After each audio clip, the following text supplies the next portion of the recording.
Socavitre, le spécialiste de la menuiserie en aluminium, des volets roulants, des vitres et des rideaux métalliques. Tinella. Aza makany Kafitsony, tongava malaky amin'ny magasin Baolay. Socavitre, Baolay, Université GSI, manolotra ho anao ny vaovao. Ny magasin Sharp eo akaiky ny pompier tsara lalàna manolotra ho anao ny vaovao. Sharp, idéalement vôtre. Idéalement vôtre.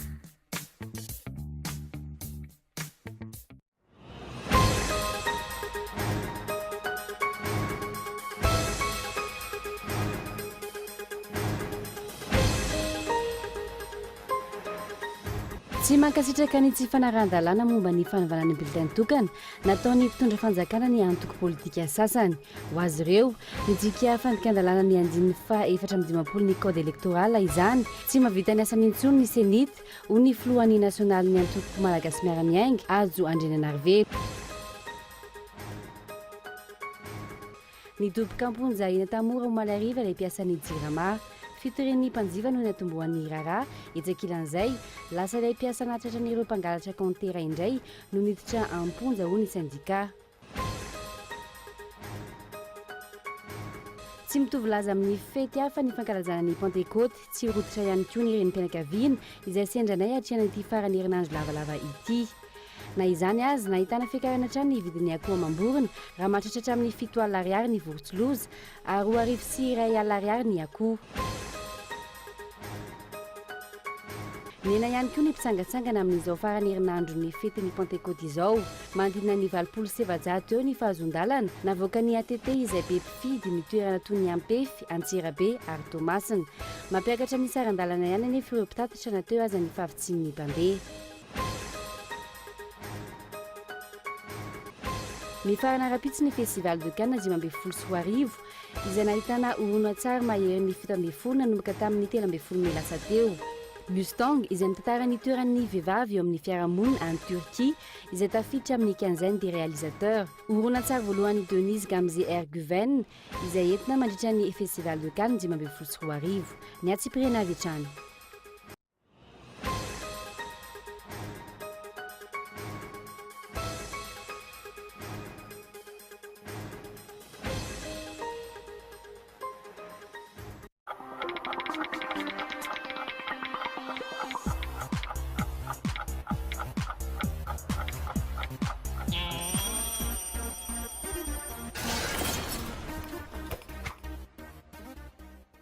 La technologie d'éclairage du TV LED Changgong est la plus avancée du marché. Full HD, ultra fin, ultra complet et design.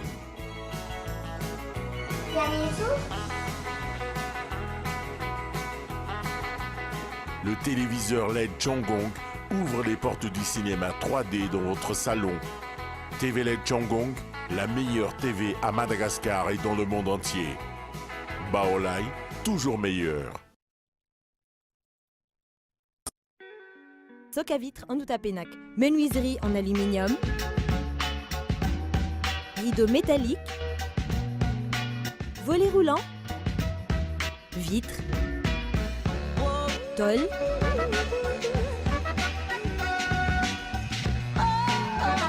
Socavitre en Outapenac, 020 22 682 28, 033 11 256 63, Socavitre en Outapenac, très sincèrement à votre service.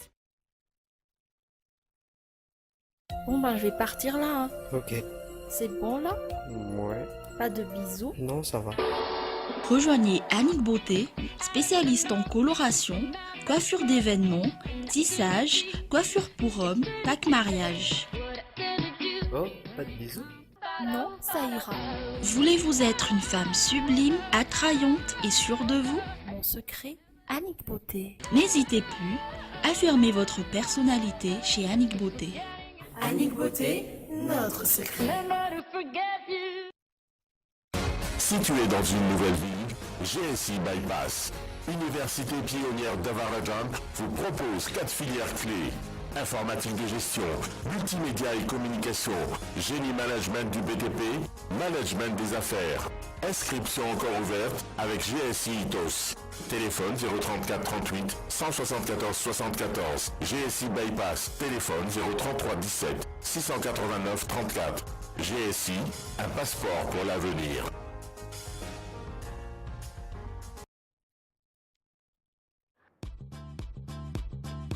Ho andrendrehitra nanomana fanomezana ho anareo ny magasin Sharp eo akaikin'ny pompier tsara lalàna. Feno petits électroménagers avo lenta amin'ny vidiny tena mirary ny laksianao. Misy aspirateur, mixeur, rice cooker, table de cuisson, haute aspirante sy ny maro hafa. Ahitana grands électroménagers ihany koa ny magasin Sharp tsara lalàna. Ohatra amin'izany ny congélateur, réfrigérateur, refroidisseur, na koa four encastrable sy machine à laver. Ho an'ny sofina sy ny masindray, manolotra appareils électroniques toy ny musique, microsystème sy TV LED Full HD ihany koa ny Sharp. Ho an'ny fetindreny izany, madika magasin Sharp. Mahazo garantie 12 volana sy service après-vente izay mividy appareil Sharp. Aza misalasala ary manantona ny magasin Sharp eo akaikin'ny pompier tsara lalàna.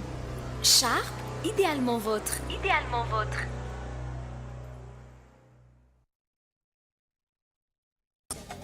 L'EFMET, spécialiste de meubles de maison et de bureaux, vous propose des salons de qualité, des revêtements en cuir de bœuf, en tissu lavable et des hauts sables et des produits à des prix compétitifs.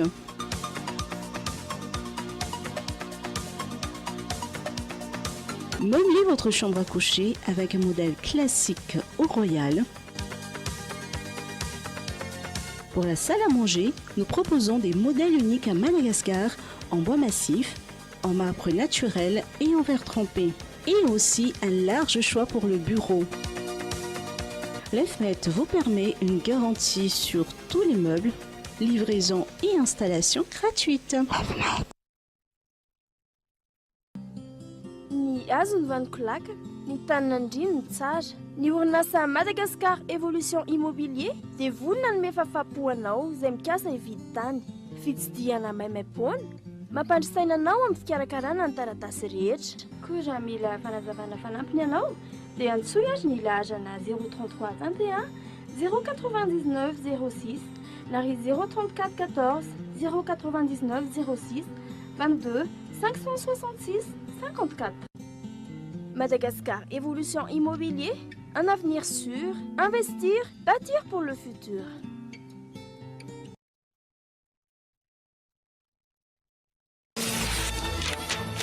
Oh non, encore du bourrage, j'en ai marre. Quelle perte de temps. Et savez-vous qu'un bourrage vous coûte 2 à 3 minutes de votre temps? Vous voulez une solution? Utilisez Navigator.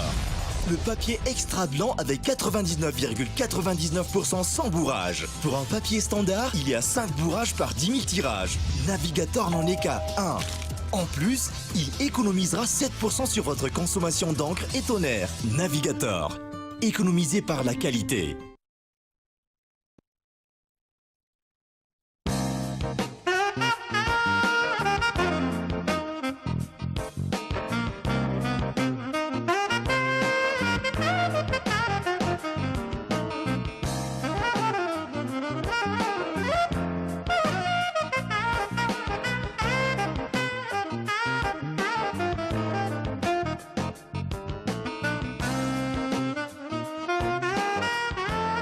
Crée ton style avec Tio Sergio.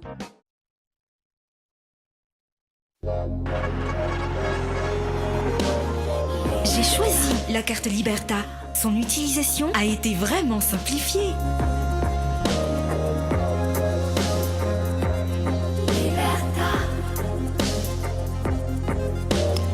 Avec la carte Liberta et la consommation de mon camion, je peux faire plus d'économies.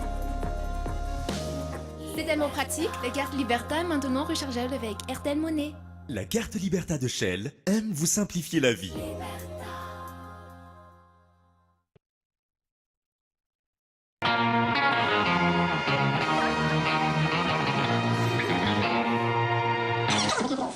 Am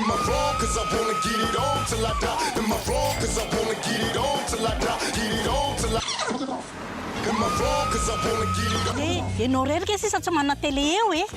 Manana télé tsika. Manana canal? Dia mitovy ny tsy manana ihany zany ianao. Hitan'la le baolina maty voalohany iny a. Ilay iny a, sady bola misy match ara. Kosa za jery sérika. Vous n'êtes pas agent, vous êtes clandestin. La télé sans canal, ce n'est pas de la télé.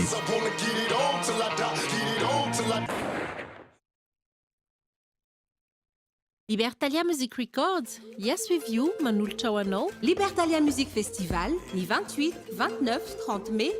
Miza, Tsiliv, Stéphanie, Jimmy Bezantou, Dansemena, Silo, Mimine, The Dizzy Brains, Tambourgas, Unza, Tedake, Sax Machine Freak Race Car, Panouan, Libertalia Music Records, Carlton, Alia, Yes With You, Libertalia Music Festival, Carlton Park Anous, Amfituraliv.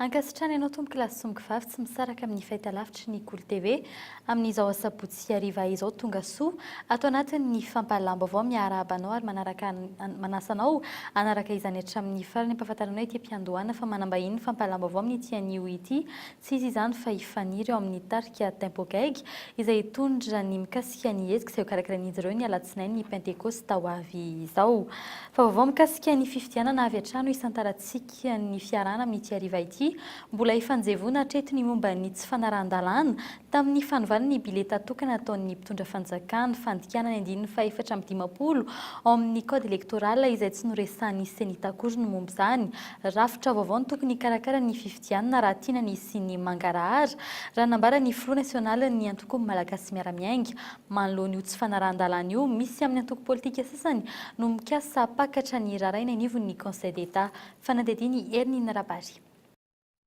Ratsaivina, voarakitra ao amin'ny andininy fa 450 ny code électoral ny hoe fahefan'ny senita no mikasika ny endriky ny buleta tokana ampiasaina amin'ny fifidianana. Hita ao ihany koa ary voaresaka ao amin'ny lalàna fehizoro laharana 2015-020 ao amin'ny andininy fa 370 ihany koa ny hoe tokony asiana sary sy anarana izay buleta tokana izay. Saingy taty aoriana novain'ny gouvernemanta izany tamin'ny alalan'ny décret na didim-panjakana tsotra. Nanaraka bokony ny senita na dia ao anatin'ny tsy fanarahan-dalàna aza izany. Ilaina ny rafitra vaovao fa efa tsy mahavita ny asany intsony ny senita hoy ny Front National ny antoko malagasy miara-miainga. Izany hoe zavatra mandalo fotsiny io senita io ary tokony efa nijanona ny asa fa tokony mametraka lalàna vaovao dia tokony mametraka zavatra vaovao mba hisiana fifidianana mangarahara amin'izao fotoana izao tsy hisian'ny korotana eto amintsika fa dia nitsikery izy hoe misy ny tsy ampy nefa tsy hita izay vahaolana netiny aloha hatramin'izao izy izay nitantana fifidianana hatramin'izay neny tokony hiteny hoe zao ny tsy hitanay tamin'ilay fifidianana nytantanana teo tokony mila tsaraina dia ity misy volavolan-dalàna tokony hoentina mikasika an'izay mba hatsara kokoa ny fifidianana fa dia financement foana aloha no heno amin'izy io le senita zany aminay dia natao fitaovana itadiavana famatsim-bola ho tatanireo antoko politika teo amin'ny nanangana ny feuille de route dia izay ihany fotsiny hatreto aloha. Raha ny ambara tonga an-dalàna tsy afaka manafoana lalàna fehizoro ny didim-panjakana na décret raisin'ny gouvernemanta izany hoe azo sokajiana ho fandikan-dalàna izany nataon'ny fitondram-panjakana teo amin'izay fanapa-kevitra no raisina izay. Misy amin'ireo antoko politika ny mieritreritra apakatra ny raharaha eny anivon'ny Conseil d'État vokatra izany. Raha ohatra moa zany afaka fotoana hoe mifamaly ny mpitory sy ny solotenam-panjakana ka raha tapaka ny fanapa-kevitra ny fitsarana mahefa hoe misy abus na excès de pouvoir zany hoe tafahoatra le didy nataon'ny fitondrana mpanantanteraka zany dia miaraka amin'izay zany dia misy ny fiatoana eo amin'ny fanatanterahana le zavatra rehetra izay mahakasika an'iny ataontsika hoe acte administratif moa filaza azy. Mipetraka indray ny fanontanianany amin'ny hoe hiantona indray ve zany ny fanatanterahana ny fifidianana? Anaiky indraindraikitra manoloana izay tsy fanarahan-dalàna izay ihany koa ve ny Conseil d'État raha misy izay fitorinana ny fanjakana izay sa andamoka toy izay efa natao hatramin'izay. Lafim-baovao fatanteraka kosa indray mpiasa ny orinasa-mpanjakana Jirama iray no nidoboka ponja eny Antanimora Omaly Ariva fitoriana nataon'ny mpanjifa nanaovan'ny fanaraha-masiny compteur no anton'izany. Araka ny fanazavana ny sindikany mpiasan'ny Jirama dia nahatrarana fangalarana jiro ny compteur ny mpanjifa io. Nisy ny fampiakarana ny rara teny anivo ny foiben'ny Jirama nivadika ny tantara raha ny fanambarana nataon'ny sindika androany ka lasile mpiasa nahatratra ilay fangalarana jiro indray no nahiditra ponja rao ny fanampanazavana.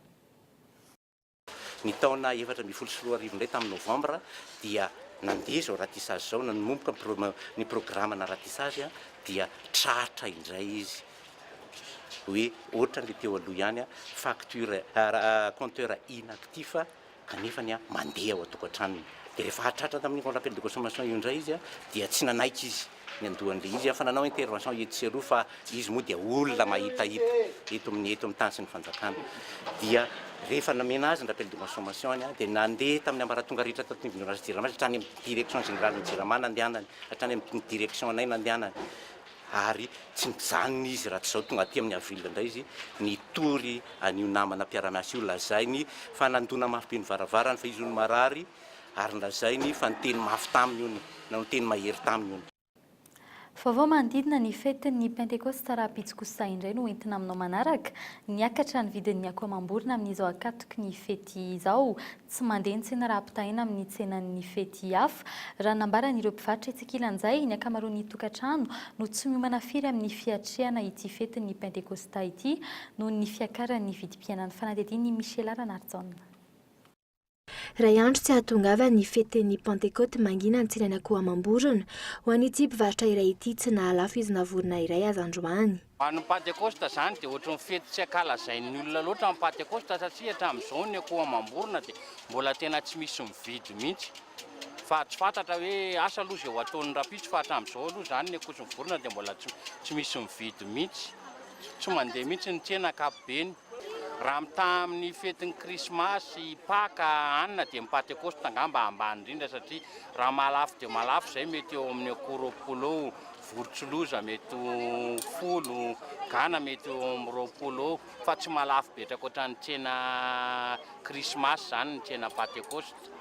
Ny fetin'ny krismasy no isany mampandeha ny tsenan'ny akoamam-borona raha toa ka mahalafo roapolo vorotsiloza 10 ary vorona 10 ny mpivarotra rehefa Pentecote manodidina ny akoho 10 vorotsiloza 10 ary vorona eo amin'ny 70 eo mpivarotra iray rehefa krismasy. Etsy ankilany hita ihany koa raha ny fanadinana nataonay fa tsy manaitra ny olona ny fetin'ny Pentecote. Raha ny fiomanana aloha dia tena tsisy satria tena tsy mety mihitsy ny tsena tsisy vola miangona izany fa lany izay tonga lany ny anona izany tedavina an'io dia tena tsisy fiomanana amin'ny fety mihitsy ohatry ny andavanandro ihany zany ny fiainana raha nieritreritro. Fiomanana aloha amin'izao dia tena tsy misy mihitsy ny sarotra be ilay fiainana satria ilay vola miala aminao izany be dia be ao anatin'ilay tokantrano nefa ny vola azo tsy misy.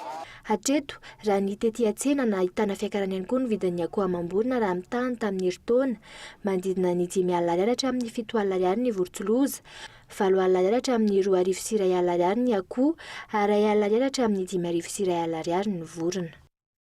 Fa ny hena ihany koa nisan'ny mpitsangatsangana ny safidiny hivoaka ny renivohitra amin'ity farany herinandro ny fetin'ny Pentecoste ity raha mihoatra amin'ny tamin'ny fetin'ny Pasika farany teo ny hena ny mpandeha teny amin'ny toeram-piantsonana teny amin'ny fasan'ny karana ny hena ihany koa ny mpangataka fahazon-dalana manokana ho an'ny fiara hivoaka Antananarivo teny amin'ny ATT na ny agence des transports terrestres tahaka ny mahazatra miakatra ny sarandalana raha ho an'ny Antsirabe manokana izay isan'ny be mpandeha aroany fanatetiana. Mahatratra raika amin'ny 700 hatreto ny fiara naka fahazon-dalana manokana hivoaka Antananarivo tao amin'ny ATT. Ny isa 520 ny alakamisy ary 420 ny andron'ny zoma omaly. Ampefy Antsirabe ary Toamasina amin'ny ankapobeny no toerana be mpisafidy. Ny eny Salanisi ora tamin'ny fetin'ny Pasika no ny fetin'ny Pasika narahina fialan-tsasatra herinandro raha toa ka tsy misy afa-tsy ny alatsinain'ny Pentecoste no andro tsy fiasana tamin'ity. Tety amin'ny fasan'ny karana tsy kiaritra fa ny hena nisan'ny mpandeha. Fanny antonotony ihany olona koa tsy dia manam-bola dia tsy dia mety ampiranao fety. Patekoatra zany tsy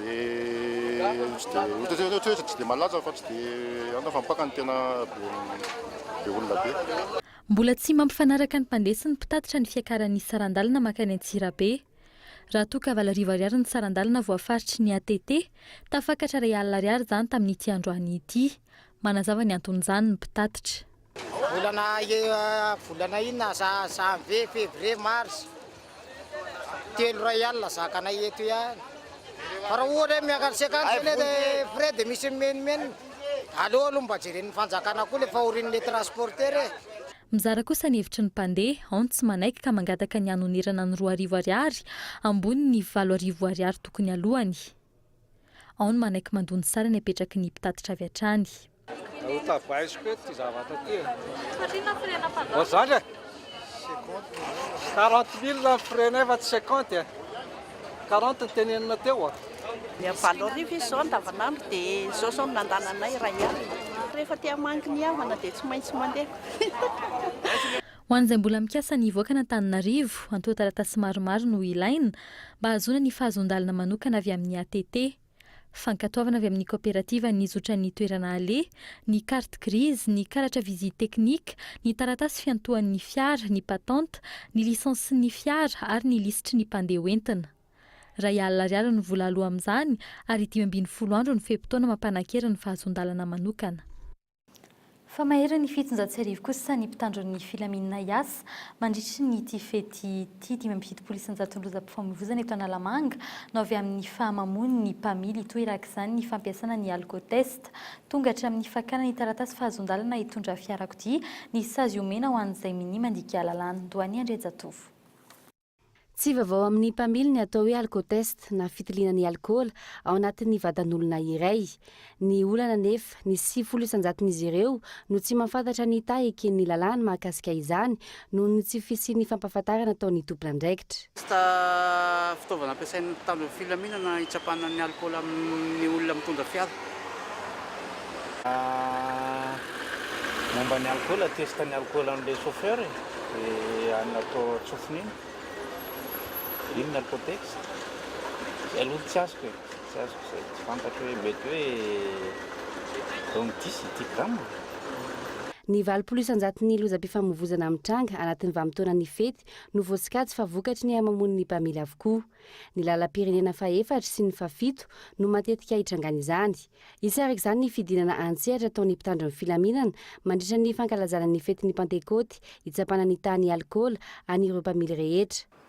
Mazava ho azy misy tokoa zany ny fidinanay an-dalambe amin'izao fety zao amin'ny fampiasana ty lotesta ty mba arak'ilay voalaza teo iarovana na anakelezana ny loza teraky ny fandraisana zava-mampisotro dia tsara mariana ihany koa raha mpisahivana antsika mpampiasa lalana zany fa misy les commissions de retrait de permis de conduire zay ao anivon'ny préfet de police zany préfecture de police zay erahanay police nationale miasa. Ny commission no mandinika an'io hoe inona le sazy atao amin'le olona voakasika an'izay fandikana lalana zay. Latsaky ny 8.5 grama ny tahany alkola azo ekena anatin'ny vatan'ny mpamily, izany hoe amin'ny labera iray very eo amin'ny ankapobeny.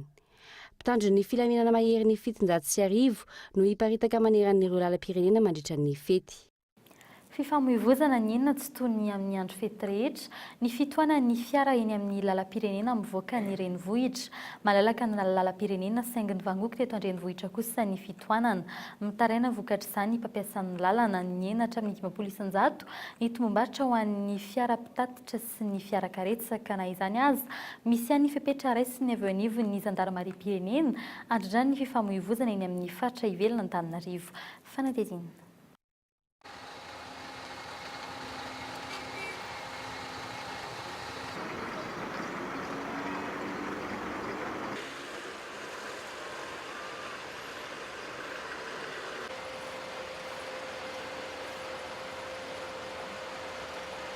Mitohana tahaka izao avokoa ny lalana rehetra teto amin'ny tanàna Antananarivo renivohitra androany, Analakely, Ambojatovo, Ampandany na 17 hektara Ambodin'Isotry, izany hoe ireo toerana misy tsena sy akaiky toeram-pisakafoanana.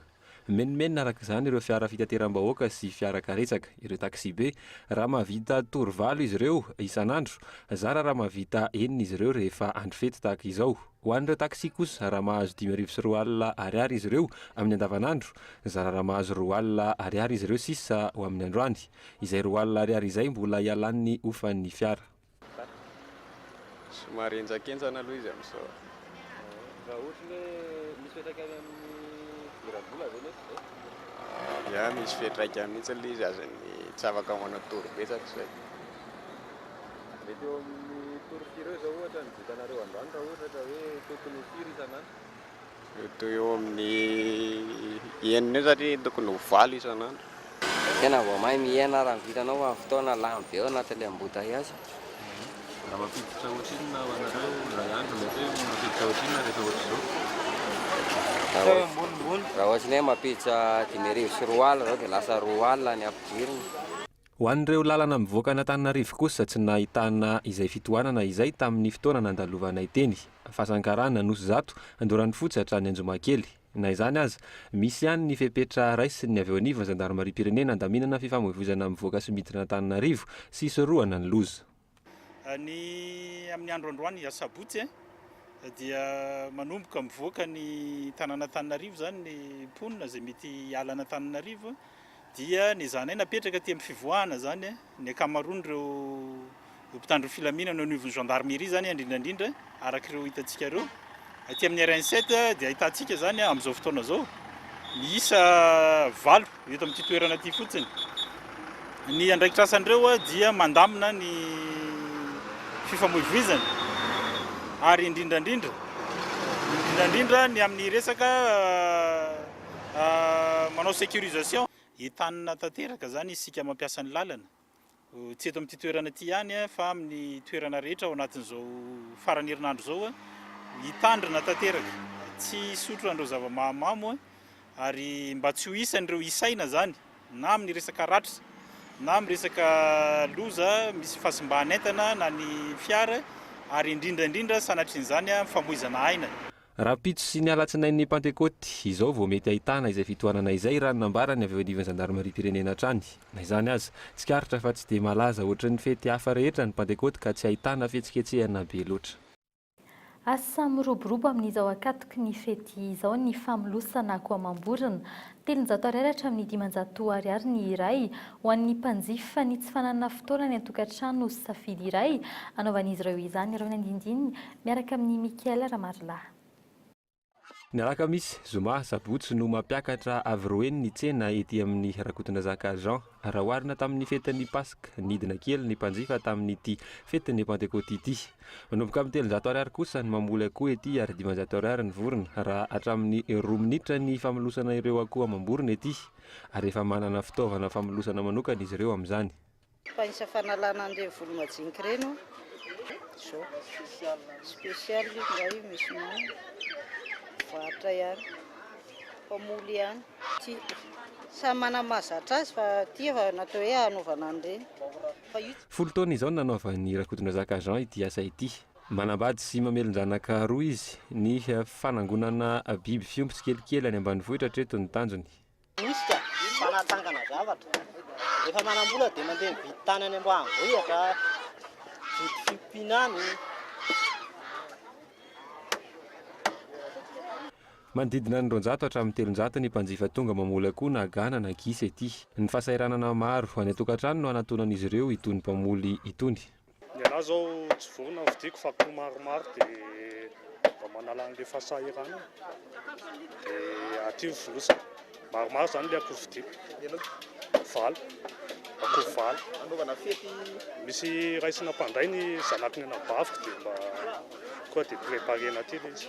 Manampy zany ilay izy amin'ilay fotoana tsy misy any an-trano anaovana lisy dia aty dia vita. Matetika aloha rehefa vita ohatr'izay. Raha nataony kajy mampiditra 4 alina isan'andro izy ireo ary miakatra izany amin'ny andro fety. Mila fiaretana itony asa itony raha nambaran'izy ireo hatrany manomboka amin'ny 9 maraina ny famolosana ety. Eo amin'ny vaovao ny toe-karena kosa indray amin'ny volana novambra ho avy izao no entina manoloana ny mpamatsy vola ny drafitra fampandrosoana ho an'ny firenena na ny PND raha nambaran'ny minisitry ny toe-karena omaly. Ankilany sy paikady vaovao apetraka ihany koa amin'ny famolavolana ny totanisy eto Madagasikara mba hifanaraka amin'ny fantanterana izay PND izay. Aron Fanatedina. Tamin'ny taona 2020 nanavaozana ny rafitra sy ny lalàna mikasika ny famoahana totanisa farany teto Madagasikara. Raha toka ny rafitra Instat izay raha tsy mangaiky ny fanjakana ihany no nisahana izany. Efa maro ny rafitra mamoaka ny totanisa amin'izao fotoana izao. Mbola olana ihany koa hatreto ny fahamarinana sy ny tsy fahampiana ny totanisa avoaka. Isarak'izany ny fandrindrana ny fifandraisana eo amin'ny famoahana statistika miaraka eto Madagasikara. Tamin'ny taona 2017 no nisy fanavaozana farany paikady amin'ny famoahana statistika ankehitriny ilaina amin'ny fantanterana ny PND izany fanavaozana izany. Maro be ny zavatra vaovao. Anisan'izany ny PND, anisan'izany ny programme de développement post 2015, ireny rehetra regny dia tsy maintsy hagnova zavatra maro eo amin'ny sehatra statistika. Ka noho izay aleo mametraka stratégie vaovao mifagnandrify amin'ireo zava-baovao ho avy ireo. Taoriany fahavitan'ny PMO na ny drafitra fanantanterahana ny PND, ny fitadiavana famatsim-bola no dingana manaraka ho entina mantanteraka izany. Raha tsy ahivana, lehilahy volatra amin'ny 9.909 miliara ariary na 3.4 miliara dolara no mbola tadiavan'ny fanjakana malagasy amin'ny fantanterahana ny PND. Afaka enim-bolana ny fionana voaloha amin'ny mpiara-miombonantoka. Io lehilahy io izay nifaritana tamin'ny alalan'ny antotanisa nahafantarana fa malagasy 9% no mbola ao anatin'ny fahantrana no faritana. Ny dingana farany dia ny dingana atao hoe conférence des partenaires de développement. Izany hoe entina eo anatrehan'ny mpiara-miasa amintsika rehetrarehetra, tsy ny bailleurs de fonds mahazatra ihany, anisan'izany Banque mondiale na ny BAD na ny PNUD, fa ireo partenaire mety firenena io zay afaka andrainjara amin'ny famatsiana ny plantsika. Dia io dingana farany io zany ho heverina tao amin'ny volana novambra any ho any iarana amin'ny Banque mondiale mazava loatra. Dingana 7 kosa ny mbola arahina amin'ny fametrahana ny paikady famoahana statistika na ny stratégie nationale de développement de la statistique SNDS izay ampiasaina hatramin'ny taona 2020.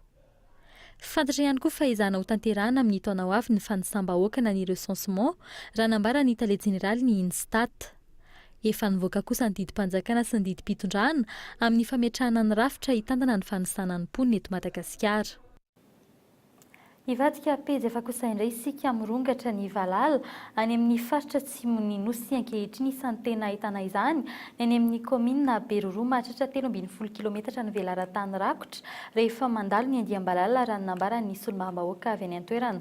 Laza kosa nefa ny Praiministra Jean Ravelonarivo fa voafehy tsara ny Valala amin'izao fotoana izao ampy ny vola hoentina miady amin'ny Andiambalala raha nambara ny hatrany. Gaeton Retsilavo. Velaran-tany manodidina ny 2 hektara no tokony nanaovana ny ady amin'ny Andiambalala ho an'ny firotsahana mivantana an-tanety. Ny 7.9 hektara no vita. Raha tokony ho 10 hektara kosa no anaovana ny ady amin'ny alalan'ny fiaramanidina, 7.9 no vita hoy ny Praiministra lehibe ny governemanta. Tsy atahorana intsony ny Valala hoy izy, ary ampy ny vola sy ny fanafody hoenty miady amin'izany. Voafehy tsara izy io hatreny. Ary eto dia milaza fa raha atao amin'ny ady amin'ny tanana 100 000 hektara zany dia 9 800 vita teraka. Ary raha ohatra 500 000 hektara no prévu atao amin'ny fiaramanidina dia vita tamin'izany raha tsy diso ao 7.7 alina sy 3 hetsy tao anatin'izany. Zany rehetra izany zany dia vita noho ny fiaraha-miasa amin'ireo mpamatsy vola sy ny ananana eto Madagasikara. Ary ao anatin'izany dia ankehitriny dia faly milaza fa manana vola mitetina hatrany amin'ny 2 millions angamba edivasika zany 2 millions 100 000 dollars isika ankehitriny ary ao ampelantanany io dia diatrena an'izay ady amin'ny Valala izay. Tsy izany nefa no zava-misy any amin'ny faritra atsimo andrefan'ny Nosy, distrika 4, Marirano, Manja, Bemavo sy Beroro ary kominina maro no lasibatry ny Valala amin'izao fotoana izao. Ny volovary sy ny tsaramaso no mitondra faisana amin'izany. Antony mahatonga izany, ny fahatarany ny famonoana ireo Valala ireo hoy ny solombavambahoaka avy any an-toerana. Ny distrikan'ny Beroro izay intelo mampiakabary isan-taona. Ekipa mpamono Valala reo misy fahatarahana kely zany mamonjy an'le valala satria kijeja daholo izy zao ary tena mirongatra dia mirongatra. Efa misy koa nefa mananelatra tamin'izaho tany zao nahatratra 13 kilometra ny halavan'ny valala dia nefa moa zany zareo mpamony valala ambany nefa zany zao tokony rarafana very ambony ahafahana mamono an'izany. Mampanano sarotra ny famonoana valala any an-toerana ny faratsiany lalana raha ny fanazavana azo hatrany. Raha ny loharanom-baovao azo nampitomboina ho avy roa eny ny vola natokana hiadena amin'ny andimbalala. Efa nisy ihany koa vola mitetina iray tapitrisa dolara avy amin'ny BAD ka ny roa pahatelony natokana hiadena amin'ny andimbalala, ny ray apahatelony natokana ho fanampiana ireo faritra tena lasibatra. Isan'izany Jiroromandidy, Bongolava ary Iosy. Misy ihany koa ny tetikasa vaovao izay nanomboka ny taona 13 hatramin'ny taona 14 izay mirona bebe koa amin'ny famonoana kijeja. Ny famonoana kijeja no misy fahatarana ka izao mampirongatra indray ny andimbalala any atsimo izao. Araka ny fanambarana teny am-piandohana faniry avy amin'ny tarika Tempogaig no vahintsika eto anatin'ny fampalam-baovao amin'ny tian'io ity miarabanao tonga sao eto amin'ny Cool TV. Miarabanao Ianto, miarabantsika rehetra mpanaraka ny Cool TV tsy tapaka. Misy ny ezika izay karakarainy ny Soleil Prod miaraka amin'ny Tempogaig sy tifatifa miaraka amin'ny artista maro be moa zany ao amin'ny club nautique Ivato ny alatsinainy ny Pentecosta ho avy izao anao ahoana ny fisotro ny fampisehoana firy misokatra ny vavahady inona ny mahakasikasika amin'izay fampisehoana izay? Ia, tarika 5 tena ao anatin'ny publicité angambany Jazz MMC, Tempogaig, Stifatifa, eo ihany koa Ndondolasy, Ndondolasy vehivavy miarambira aminazy eny, eo ihany koa i Ninas, izay tena ao anatin'ny afisy aloha ngamba hoe tena misongadinao fa misy ihany koa ngamba mety tarika. Fa ny spectacle manomboka amin'ny 9 maraina aloha dia efa misokatra ny vavahady, amin'ny 10 no manomboka io spectacle io zany izay andraisanay 5 mianadahy anjara zany amin'ny fotoan'io dia fanampan'izay ihany koa hoe moan Tempogaig tifatifa manokana zany dia ny anjara toerana anay ao anatin'le spectacle zany dia duréana spectacle ray mihitsy no ny fanarahana tamin'ny mpikarakara. Ia, satria mety an-tany tena ihany ianao hoe matetika rehefa miaraka betsaka ohatr'izay ny artiste dia vitsy kely anga ny anjarany tsirairay fa ho anay manokana aloha ny teneniko fa ho an'izay hafa moa zany tsy fantako izay fanarahan'ny mpikarakara taminazy fa ho an'ny Tempogaig tifatifa manokana zany dia duréana spectacle ray mihitsy ny anay zany. Maro be faniry ny etsika izay tanterahana amin'ny olona alatsinainy Pentecoste io inona no mety hampiavaka ny ao amin'ny club nautique Ivato sy fanentanana ho an'ny mpijery azy? Ia, ny hitako mampiavaka izy aloha ngamba voalohany indrindra ny toerana. Ny toerana aloha dia tena hoe toerana fitsangatsanganana tokoa satria club nautique Ivato dia toerana midadasika be, misy hazo, misy fialokalofana tsara zany parking malalaka, toerana misy rano izy ohatran'ny eny amoron-dranomasina mihitsy zany ianao ka izay ny teneniko hoe fitsangatsanganana tsara, anisan'ny tsara indrindra raha hoe akaiky ny ville zany club nautique Ivato aloha izay mampiavaka ny toerana izay. Dia mampiavaka ny artiste indray dia hitako hoe le formule nitondrany mpikarakara anazy mihitsy, izay ngamba ny hitako hoe nahafa kely alizy satria nisy artiste be dia be tsara nefa nandalo, tsara daholo izay efa nandalo fa tamin'ity indray mitoraka ty indray fikambanan'ireo artiste anaky 5 ireo zany no hitako hoe tena tombony lehibe hoe i Ndondolasy, Lucia, dia i Jazz MMC, Tempogaig tifatifa, Ninas. Hoe izy zay niaraka zany hitako hoe formule tena mbola tsy nisy nanao kosa aloha dia izay ny hitako hoe mampiavaka le izy.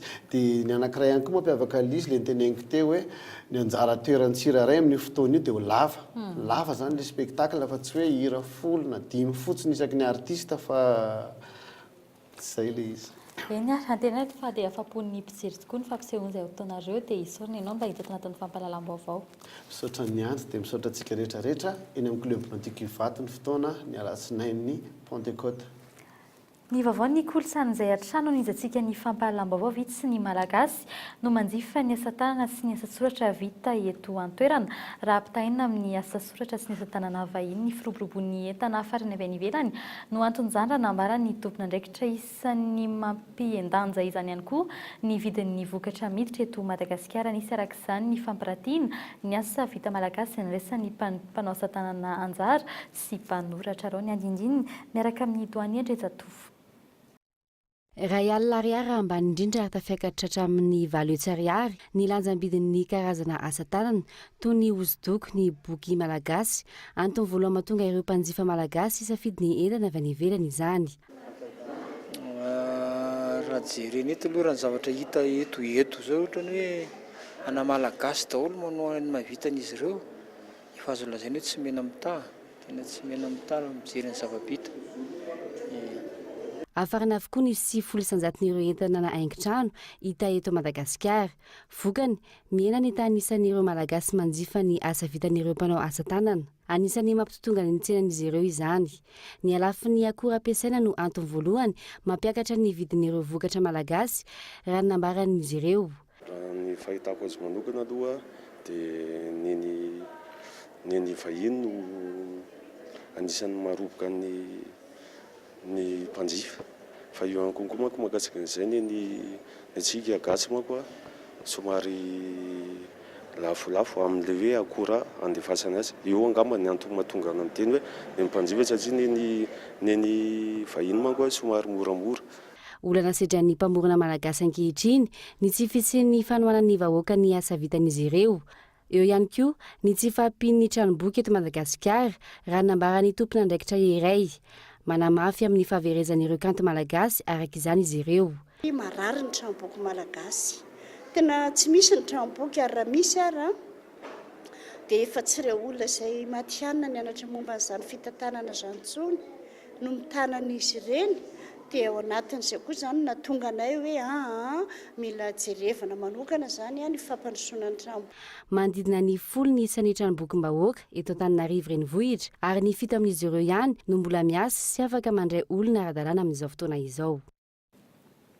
Eo amin'ny maresaka avy any ivelany kosa indray mifarana rahampitso ny Festival de Cannes 2015 izy nanomboka tamin'ny 13 Mey farany teo ary nandresany horonan-tsary anjara mahery ny 2 raha 17 no voatazona tamin'ny fomba ofisialy nisongadina hatrany ny horonan-tsary misy tonga izay mitantara ny toeran'ny vehivavy eo amin'ny fiarahamonina Turka ny andindininy eo amin'ny sarin'ny France 24. Anisan'ireo horonan-tsary nisongadina nandritra ny Festival de Cannes tamin'ity taona ity ny horonan-tsary misy tonga totosain'i Denise Gamze Erguven. Babaanne ben ikini seviyorum.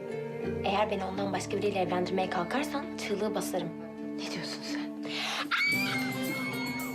Mpanatotosa turka vao nisandratra i Denise izay nandrato fianarana tany France momba ny tontolon'ny horonan-tsary. Ny toeran'ny vehivavy eo amin'ny ivon'ny fiarahamonina any Turkia no misongadina ao anatin'ny tantara. Ny fiainan'izy dimy rahavavy no entina anehoana izany tranga mpiseho matetika izany. Anne bu kızlar bozuk çıkarsa sorumlusu sensin.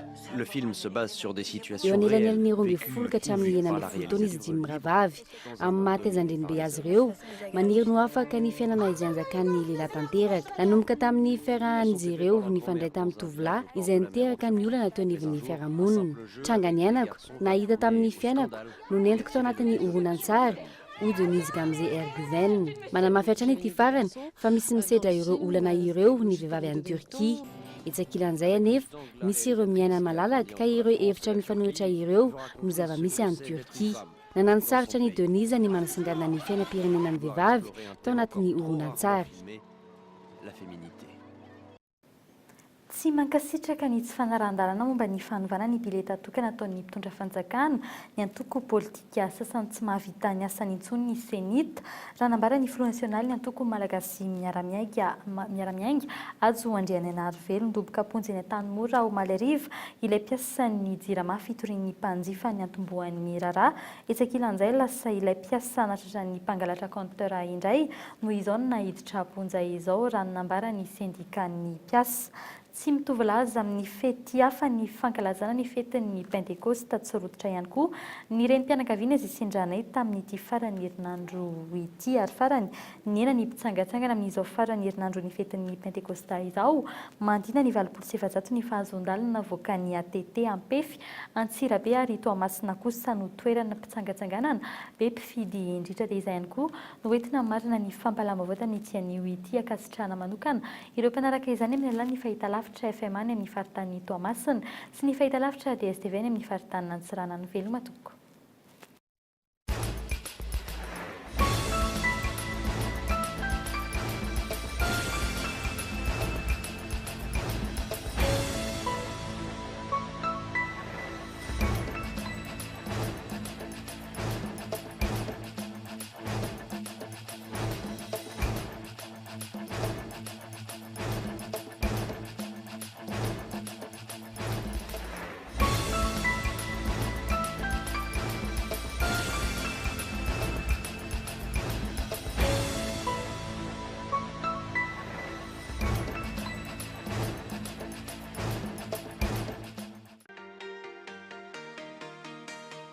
Socavitre, le spécialiste de la menuiserie en aluminium, des volets roulants, des vitres et des rideaux métalliques. Tinella. Aza makany akafitsony tongava malaky eo amin'ny magazay Baolay. Ny fahapalalamba-vao dia niarahanao tamin'ny Socavitre Baolay. Ny magasin Sharp eo akaiky ny pompier Tsaralalàna nanolotra anao teo ny vaovao. Sharp, idéalement vôtre. Idéalement vôtre.